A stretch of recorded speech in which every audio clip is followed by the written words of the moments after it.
So coming at you with some more song lyric videos, and we're gonna start with one that's really dark and really fucked up, and we'll finish with on a more positive note with something uplifting for a hope for the future kind of vibe. First one is Nutshell by Alice in Chains, and I'm gonna link a couple different versions in the description. I'd encourage you to watch the unplugged version, the video version. It's pretty interesting to watch with just with the subject matter of the song, and it was performed they performed it in 2001.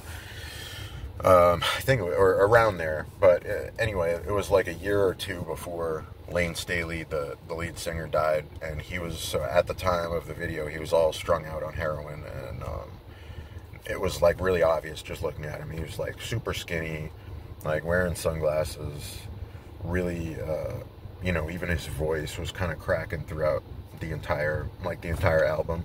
And actually, at one point, he takes the sunglasses off, and you can see his eyes. I mean, his eyes are just like, he just looks dead. He already looks dead. And I watched that video a lot when I was in the worst of my addiction. And seeing it. When I saw it, knowing what his eventual fate was always was kind of trippy for me.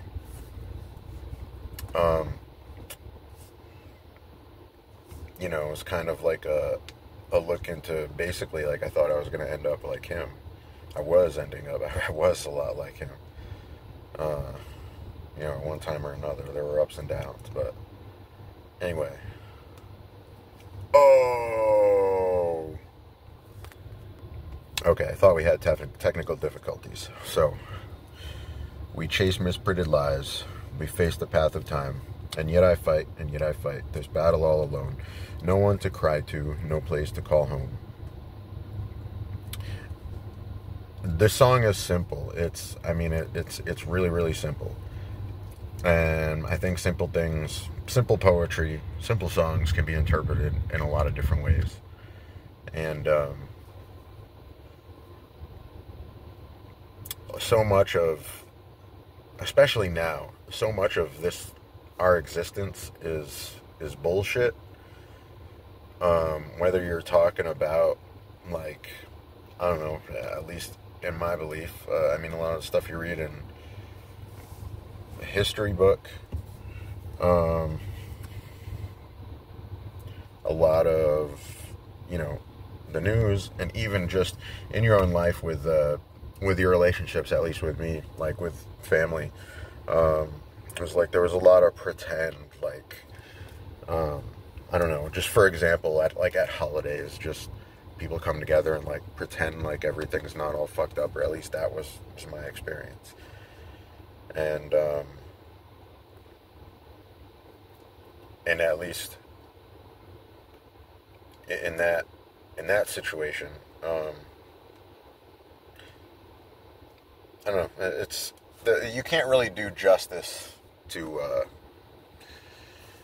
I've said this before, when you put the music together with the voice, with the lyrics, it does something different than just reading it off a piece of paper or off a laptop.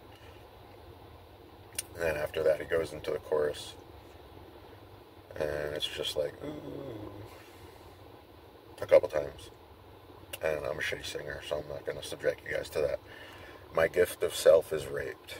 My privacy is raked. And yet I find, repeating in my head, if I can't be my own, I'd feel better dead. And then the ooh chorus again.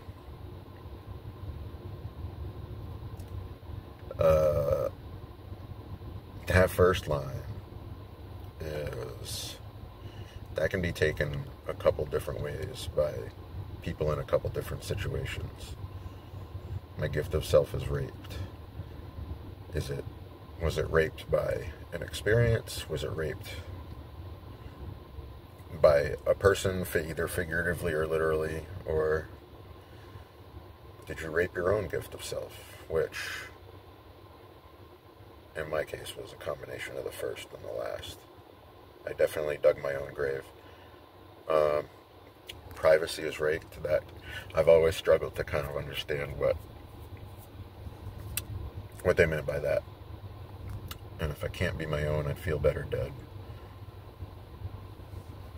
I think I kind of take that to mean, like, if you can't fully blossom into your own, the person that you truly are, what kind of life is it?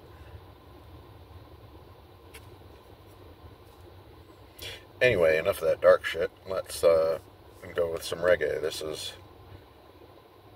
Pick Myself Up, written by Peter Tosh, and a bunch of people have covered it.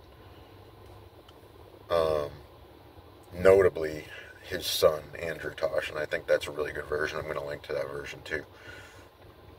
But this is another simple one. But there's one paragraph at the end that I feel kind of changes the meaning of everything. Sitting in the morning sun, watching the birds passing by. Oh, how sweet they sing. Oh, how much I wish that I could fly. And I try, and I said I try, I really try.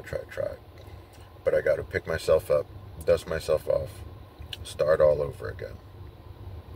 And then everything, it's very repetitive. Sitting in the midday sun, wondering where my meal's coming from. After working so hard, not even piece of bread at the yard. That's not really how he says it in the song. And I say I try, oh Lord, I try, I really try.